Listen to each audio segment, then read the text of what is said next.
আকাশবাণী কলকাতা। স্থানীয় সংবাদ পড়ছে ধৃতি সেন শর্মা।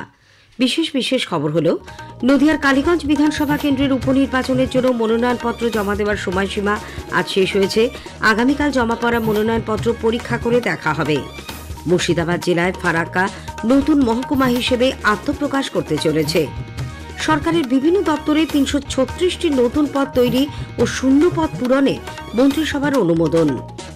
এবছরের জয়েন্ট এন্ট্রান্স অ্যাডভান্স পরীক্ষায় মেয়েদের মধ্যে প্রথম স্থান অধিকার করেছেন কাটোয়ার বাসিন্দা দেবদত্তা মাঝি। তিনি মাধ্যমিকে প্রথম এবং উচ্চ মাধ্যমিকে ষষ্ঠ স্থান অধিকার করেছিলেন। ভারত সরকারের কৃষি মন্ত্রণালয়ের অধীন ICAR এবং সারগাছি কৃষি বিজ্ঞান কেন্দ্রের উদ্যোগে মুর্শিদাবাদ জেলার ৮০টি গ্রাম জুড়ে শুরু হয়েছে বিকশিত কৃষি সংকল্প অভিযান। প্রথা মেনেই কলকাতার রেড রোডে এবার ঈদের নামাজ অনুষ্ঠিত হবে। আসছি বিস্তারিত খবরে। নদিয়ার কালীগঞ্জ বিধানসভা কেন্দ্রের উপনির্বাচনের জন্য মনোনয়নপত্র জমা দেওয়ার সময়সীমা আজ শেষ হয়েছে। আগামীকাল জমা পড়া মনোনয়নগুলি পরীক্ষা করে দেখা হবে। নাম প্রত্যাহারের শেষ দিন বৃহস্পতিবার ৫ই জুন। ভোট গণনা করা হবে ২৩শে জুন। ভোট নেওয়া হবে ১৯শে জুন। এদিকে ভোট গ্রহণের জন্য বিশেষ কোম্পানি কেন্দ্রীয় বাহিনী মোতায়েন করা হচ্ছে। এই সপ্তাহের মধ্যে বাহিনী রাজ্যে এসে পৌঁছবে বলে নির্বাচন কমিশন সূত্রে জানা গেছে। কমিশন সূত্রে আরও জানা গেছে, এবার থেকে প্রতিটি কেন্দ্রের ১০০ মিটারের মধ্যে ভোটারদের সাহায্য করতে সরকারি কাউন্টার চালু করা হবে। এর দায়িত্বে থাকবেন বুথ লেভেল অফিসাররা। কোনো ভোটারই মোবাইল নিয়ে বুথে ঢুকতে পারবেন না। ফোনটি ওই কাউন্টারে রেখে তাদের বুথে ঢুকতে হবে। উল্লেখ্য, তৃণমূল কংগ্রেস এই বিধানসভা কেন্দ্রের উপনির্বাচনের জন্য প্রয়াত বিধায়ক নাসিরউদ্দিন আহমেদের মেয়ে আরিফা আহমেদকে প্রার্থী করেছে। বিজেপি প্রার্থী হয়েছেন আশিস ঘোষ। এছাড়া কংগ্রেস প্রার্থী করেছে কাবিল উদ্দিন শেখকে। বামফ্রন্ট এই কংগ্রেস প্রার্থীকে সমর্থন করবে বলে জানিয়েছে। রাজ্য সরকার এই উপনির্বাচনের জন্য সেখানকার সব সরকারি, আধা সরকারি ও বেসরকারি সংস্থা এবং শিক্ষা প্রতিষ্ঠানগুলিতে সবেতন ছুটি ঘোষণা করেছে। অর্থ দপ্তর থেকে আজ এই মর্মে এক নির্দেশিকা জারি করা হয়। কোনো ভোট গ্রহণ কেন্দ্রে পুনর্নির্বাচন হলেও সেখানে সংশ্লিষ্ট দিনে ছুটি দেওয়ার কথা বলা হয়েছে ওই নির্দেশিকায়।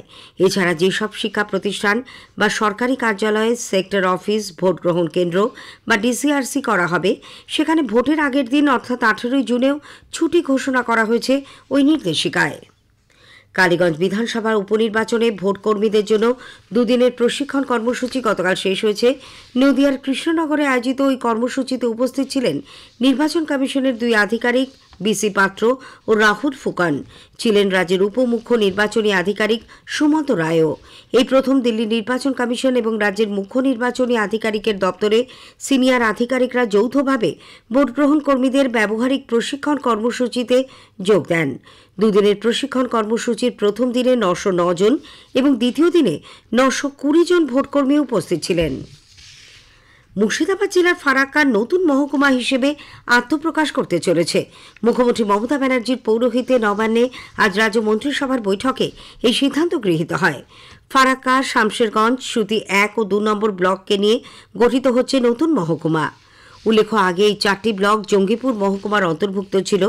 সম্প্রতি মুখ্যমন্ত্রীর সফরকালে এ বিষয়ে ঘোষণার পর এ ব্যাপারে প্রশাসনিক তৎপরতা শুরু হয়। নতুন মহকুমায় বিভিন্ন প্রশাসনিক স্তরে 109টি চুক্তিভিত্তিক পদ তৈরির সিদ্ধান্তেও ছাড়পত্র দিয়েছে মন্ত্রিসভা। এছাড়া স্বরাষ্ট্র, স্বাস্থ্য, অর্থ, আইন ও পুর দপ্তরে 336টি পদ তৈরি ও শূন্য পদ পূরণেও মন্ত্রিসভার অনুমোদন মিলেছে। পাশাপাশি SSCর মাধ্যমে 44,000-এর বেশি শিক্ষক ও শিক্ষাকর্মী নিয়োগের বিধিও মন্ত্রিসভার অনুমোদন লাভ করেছে। 2022 সালে টেট উত্তীর্ণ চাকরি প্রার্থীরা তাদের অবিলম্বে চাকরিতে নিয়োগ করার দাবিতে আজ উত্তর 24 পরগনার DPSC দপ্তর ঘেরাও করে রাখেন। বারাসাত স্টেশন সংলগ্ন অঞ্চল থেকে মিছিল করে তারা DPSC অফিসের সামনে জড়ো হন। বিক্ষোভকারীদের অভিযোগ, পরীক্ষায় উত্তীর্ণ হওয়ার পরেও 3 বছর ধরে এখনও পর্যন্ত কোনো ইন্টারভিউয়ের বিজ্ঞপ্তি দেওয়া হয়নি। মুখ্যমন্ত্রী বারংবার বিভিন্ন সভায় বলেছেন তাদের হাতে 50,000 শূন্যপদ রয়েছে, তারপরেও কেন নিয়োগ হচ্ছে না সেই প্রশ্নও তোলেন তারা। ঘণ্টাখানেক পর চেয়ারম্যান এলে অবরোধ তুলে নেওয়া হয়। এবছরের জয়েন্ট এন্ট্রান্স অ্যাডভান্স পরীক্ষার ফল ঘোষণা করা হয়েছে। মোট 54,378 জন পরীক্ষার্থী এতে সফল হয়েছেন। এর মধ্যে 9,404 জন ছাত্রী। শীর্ষস্থান দখল করেছেন IIT দিল্লি অঞ্চলের রাজিত গুপ্তা। 360 নম্বরের মধ্যে তিনি পেয়েছেন 332। মেয়েদের মধ্যে প্রথম স্থান অধিকার করেছেন পশ্চিমবঙ্গের দেবদত্তা মাঝি। ৩৬০-এর মধ্যে তিনি পেয়েছেন ৩১২ নম্বর। পূর্ব বর্ধমানের কাটোয়ার বাসিন্দা দেবদত্তা ২০২৩ সালে মাধ্যমিকে প্রথম হয়েছিলেন। এবছর উচ্চ মাধ্যমিকে তিনি ষষ্ঠ স্থান অধিকার করেন। দেবদত্তা জানান, এই ফলাফলে তিনি অত্যন্ত খুশি। আগামী দিনে তিনি গবেষণার কাজ করতে চান। আমার তো খুব ভালো লাগছে, কারণ এই দিনটার জন্যই অপেক্ষা করছিলাম। অ্যাডভান্সটাই আমার মেন লক্ষ্য ছিল গত 2 বছর ধরে। সেই জন্য আর কি আমি খুব খুশি। এর জন্যই আমি প্রচুর পরিশ্রম করেছিলাম, বইপত্র ঘাঁটাঘাঁটি, টিচারদের সঙ্গে যোগাযোগ। বাড়িতে আমি মেনলি মায়ের গাইডেন্সে পড়েছিলাম, তো তার ফলে আমি যে ফলটা পেলাম তার জন্য আমি ভীষণ খুশি। এরপর আমি IISc তে পড়তে চাই। পরবর্তীকালে আর্টিফিশিয়াল ইন্টেলিজেন্স নিয়ে পড়াশোনা এবং গবেষণা করতে চাই। মুখ্যমন্ত্রী মমতা ব্যানার্জি দেবদত্তা মাঝিকে শুভেচ্ছা জানিয়েছেন। মেয়েদের মধ্যে ও IIT খড়গপুর অঞ্চলে প্রথম হওয়ার জন্য দেবদত্তাকে অভিনন্দন জানিয়ে মুখ্যমন্ত্রী তার সাফল্য কামনা করেন। আগেই জানানো হয়েছে, গত 18ই মে 230টি শহরের 712টি কেন্দ্রে জয়েন্ট এন্ট্রান্স অ্যাডভান্স পরীক্ষা নেওয়া হয়। 1,80,000-এর মতো ছাত্রছাত্রী এবার পরীক্ষায় বসেন। ডিজিটাল অ্যারেস্ট মামলায় কেন্দ্রীয় তদন্তকারী সংস্থা ইডি আজ কলকাতার ব্যাংশাল কোর্টে বিশেষ আদালতে চার্জশিট জমা দিয়েছে। 60 পৃষ্ঠার ওই চার্জশিটে মোট 13 জনের নাম রয়েছে। তবে এদের মধ্যে চিরাগ কাপুর ও যোগেশ দুয়ার নামে 2 ব্যক্তি চক্রের মাথা বলে জানা গেছে। দুবাই থেকে তারা প্রতারণা চক্র চালাত। তাদের 300টি ব্যাংক অ্যাকাউন্টেরও হদিশ মিলেছে। ডিজিটাল অ্যারেস্টের ভয় দেখে এরা 1,500 কোটি টাকা আত্মসাৎ করে বলেও জানা গেছে। ইডি আরও জানিয়েছে, এখনও পর্যন্ত 10 কোটি টাকার সম্পত্তি বাজেয়াপ্ত করা হয়েছে। স্থানীয় সংবাদ শুনছেন আকাশবাণী কলকাতা কেন্দ্র থেকে। আমাদের সংবাদ শোনা যাবে ইউটিউব চ্যানেল আকাশবাণী সংবাদ বাংলা, ফেসবুক ও ইনস্টাগ্রাম আকাশবাণী সংবাদ কলকাতা এবং এক্স হ্যান্ডেল AIR নিউজ কলকাতাতে। ভারত সরকারের কৃষি মন্ত্রণালয়ের অধীন ICAR এবং কৃষি বিজ্ঞান কেন্দ্র সারগাছির উদ্যোগে মুর্শিদাবাদ জেলার 80টি গ্রাম জুড়ে শুরু হয়েছে বিকশিত কৃষি সংকল্প অভিযান। প্রথাগত ধান, গম ও পাট চাষের পাশাপাশি প্রাণী সম্পদ ও মৎস্য চাষ নিয়ে আজ এক নিবিড় কর্মশালার আয়োজন করা হয়। বহরমপুর শহরের প্রাচীন বিষ্ণুপুর বিলে মৎস্য চাষিদের হাতে কলমে উন্নত প্রযুক্তিতে মাছ চাষের প্রশিক্ষণ, বৈজ্ঞানিক সরঞ্জাম ব্যবহারের মতো ব্যবহারিক জ্ঞানের প্রশাসনিক দেওয়ার পাশাপাশি মৎস্য সংরক্ষণ ও জলজ বাস্তুতন্ত্র বজায় রাখার বিজ্ঞানসম্মত পদ্ধতিও শেখানো হয়। কর্মশালায় উপস্থিত ছিলেন ভারতীয় কৃষি অনুসন্ধান পর্ষদের সামুদ্রিক মৎস্য বিজ্ঞান বিভাগের সহ মহানির্দেশক ডক্টর শুভদীপ ঘোষ ও কেন্দ্রীয় অন্তর্দেশীয় মৎস্য গবেষণা কেন্দ্র ব্যারাকপুরের নির্দেশক ডক্টর BK দাস। নদিয়ার বিধানচন্দ্র কৃষি বিশ্ববিদ্যালয়ের ক্রপ রিসার্চ ইনস্টিটিউট বা ফসল গবেষণা বিভাগ গত 4 বছর ধরে স্টিভিয়া নিয়ে গবেষণা করে একটি উন্নত ও নতুন উদ্ভাবনের দিকে এগিয়ে চলেছে। সেটি এখন জাতীয় স্তরে পরীক্ষার অপেক্ষায় বলে বিশ্ববিদ্যালয়ের উপাচার্য ডক্টর অশোক কুমার পাত্র জানিয়েছেন। নতুন এই জাতের মিষ্টত্ব অনেকটাই বেশি, কিন্তু কোনো পার্শ্ব প্রতিক্রিয়া নেই বলেও তিনি জানান। বিশ্ববিদ্যালয়ে যেটা একটা নতুন আরেকটা ইনোভেশন টেকনোলজি যেটা ডেভেলপ করার মুখে চলেছে, সেটা হচ্ছে এই স্টিভিয়া।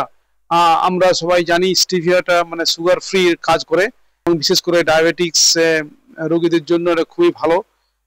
এই স্টিভিয়া যেটা একটা আয়ুর্বেদিক কাজ এবং সেটা ডেভেলপ আমাদের এই বিশ্ববিদ্যালয় করেছে গামা রেডিয়েশনের থ্রু দিয়ে মিউটেশন পদ্ধতিতে, এবং এটা যে ইনগ্রেডিয়েন্টস যেটা থাকে, যেটা এফেক্ট সেটা হয় না, এবং এটা যে প্ল্যান্ট বেসড মেটেরিয়াল। উল্লেখ্য, স্টিভিয়া একটি প্রাকৃতিক ক্যালোরি মুক্ত মিষ্টি যা ডায়াবেটিস রোগীদের জন্য ভালো বিকল্প হতে পারে। এটি রক্তে শর্করার মাত্রা দ্রুত বাড়ায় না, ইনসুলিনের উৎপাদন বাড়াতেও সাহায্য করে। প্রথা মেনেই কলকাতার রেড রোডে পূর্ব নির্ধারিত ঈদের নামাজ অনুষ্ঠিত হবে। প্রাথমিকভাবে সেনাবাহিনীর তরফে ওই রাস্তায় ঈদের জমায়েতের অনুমতি না দেওয়ায় সংশয় তৈরি হয়েছিল। পরে মুখ্যমন্ত্রী মমতা ব্যানার্জির হস্তক্ষেপে জট কেটে গেছে বলে জমায়েতের আয়োজক খিলাফত কমিটির সভাপতি রাজ্য মন্ত্রিসভার সদস্য জাভেদ আহমেদ খান জানিয়েছেন। পূর্ব নির্ধারিত সূচি অনুযায়ী নির্দিষ্ট দিন 7ই জুন সকাল 8:30টায় রেড রোডে নামাজ পড়া হবে বলেও তিনি জানান। উল্লেখ্য, সেনার তরফে অনুমতি খারিজের চিঠি হাতে আসার পর জাকারিয়া স্ট্রিটে খিলাফত কমিটির অফিসে জরুরি বৈঠক ডাকা হয়। সিকিমের লাচেন জেলার চাতেনে গত সন্ধ্যায় ভারতীয় সেনার একটি সামরিক ক্যাম্পে প্রবল বৃষ্টির জেরে ভূমিধসে 3 সেনা জওয়ানের মৃত্যু হয়েছে। পাশাপাশি 6 জন নিখোঁজ বলে সেনার তরফে জানানো হয়েছে। শহীদ হয়েছেন সেনার হাবিলদার লখবিন্দর সিং, ল্যান্স নায়ক, মুনিশ ঠাকুর ও পোর্টার অভিষেক লাখরা। এই ঘটনার পর উদ্ধার অভিযানে নামে ভারতীয় সেনা। নিহত সেনানীদের মৃতদেহ উদ্ধার করা হয়েছে। এই মর্মান্তিক দুর্ঘটনায় প্রাণ হারানো সেনাকর্মীদের পরিবারের প্রতি গভীর শোক প্রকাশ করেছে ভারতীয় সেনাবাহিনী। কলকাতা ফুটবল প্রিমিয়ার লিগে ইউনাইটেড কলকাতা স্পোর্টস ক্লাবের প্রধান কোচ নিযুক্ত হয়েছেন ইয়াং চেংলং। এবার প্রথম কলকাতা প্রিমিয়ার লিগ খেলতে নামছে এই দল। শেষ করার আগে স্থানীয় সংবাদের বিশেষ কিছু অংশ আরও একবার। নদিয়ার কালীগঞ্জ বিধানসভা উপনির্বাচনের জন্য মনোনয়নপত্র জমা দেওয়ার সময়সীমা শেষ হয়েছে। আগামীকাল জমা পড়া মনোনয়নগুলি পরীক্ষা করে দেখা হবে। মুর্শিদাবাদ জেলার ফারাক্কা নতুন মহকুমা হিসেবে আত্মপ্রকাশ করতে চলেছে। স্থানীয় সংবাদ শেষ হলো। পরের খবর 8:10-এ।